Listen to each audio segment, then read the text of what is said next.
This week we continue our series called All I Really Need to Know in Life I Learned from Jesus.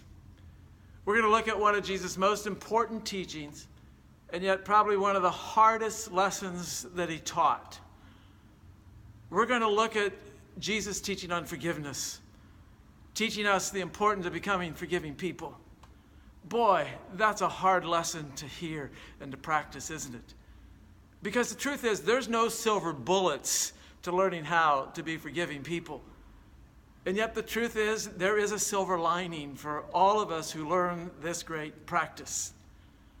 And I've chosen intentionally to tell you this little story in front of the communion table here, because this is the greatest sign and symbol we have as Christians for understanding this forgiveness of God is given to us in the person Jesus.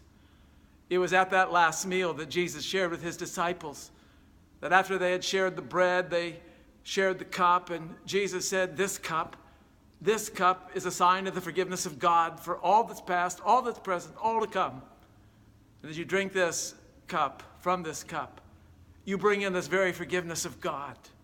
There's nothing too dark that cannot have light shined into it and be forgiven. And when that light comes alive in us, then we become forgiving of ourselves, and then we have this great desire to be becoming people of forgiveness for others. And that's what we're going to learn this week.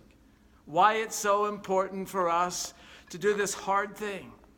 And yet one of the most important things, if we want peace in our heart, if we want peace in our families, if we want peace in the community and peace in the world, then we must learn to practice the way of Jesus when he instructs us to be people of forgiveness.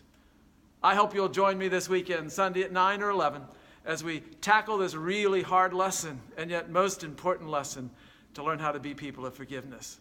I'll see you on Sunday.